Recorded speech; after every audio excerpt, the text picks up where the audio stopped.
اعوذ باللہ من الشیطان الرجیم بسم اللہ الرحمن الرحیم رب اشرح لی صدری ویسر لی امری واحلل عقدۃ من لسانی یفقہوا قولی۔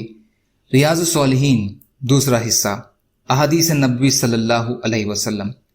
حضرت ابن مسعود رضی اللہ تعالی عنہ بیان فرماتے ہیں کہ اللہ تعالی بدن گودنے والیوں اور گدوانے والیوں اور پلکوں کے بال اکھڑوانے والیوں اور خوبصورتی کے لیے دانتوں کے بیچ فاصلہ کرنے والیوں پر جو اللہ کی پیدا کی ہوئی صورت میں تبدیلی کرتی ہیں لعنت فرمائی ہے۔ تو ایک عورت نے اس کی بابت ابن مسعود رضی اللہ عنہ سے بحث کی۔ آپ نے فرمایا، مجھے کیا ہے، میں اس پر لعنت کیوں نہ کروں جس پر نبی اکرم صلی اللہ علیہ وسلم نے لعنت فرمائی ہے اور وہ اللہ کی کتاب میں موجود ہے۔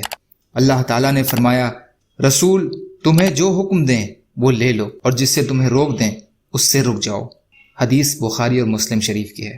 متفلجہ، یہ وہ عورت ہے جو اپنے دانتوں پر ریتی پھرواتی ہے تاکہ وہ ایک دوسرے سے دور ہو جائیں اور خوبصورت ہو جائیں، اور یہی وجر ہے، یعنی دانتوں کو خوبصورتی کے لیے باریک کرنا۔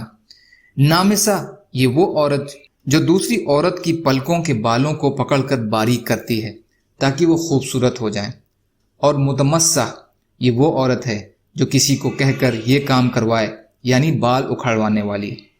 فائدہ، اس سے معلوم ہوا کہ اپنے حسن میں اضافہ کرنے کی نیت سے اللہ کی پیدا کی ہوئی صورت میں کمی بیشی کر کے رد و بدل کرنا یہ منع ہے اور حرام ہے، جیسے وشم بدن کو گدوانا، وشر دانتوں کو باریک کرنا، تفلج دانتوں میں فاصلہ پیدا کرنا، نمس پلکوں کے بالوں کو اکھیڑنا وغیرہ۔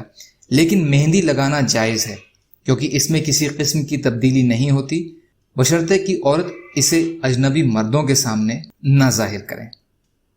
اللہ تعالیٰ کہنے سننے سے زیادہ عمل کی توفیق عطا فرمائے۔ یا اللہ، مظلوم کشمیریوں، فلسطینیوں اور جہاں بھی مسلمان پریشان حال ہیں، یا اللہ آپ ان کی مدد فرمائیے۔ یا اللہ ہم سب کو اپنی استطاعت کے بقدر اپنا حق ادا کرنے والا بنائیے۔ یا اللہ رحم کا، کرم کا، عافیت کا، درگزر کا، فضل کا معاملہ فرمائیے، سچی توبہ کی توفیق عطا فرما دیجیے۔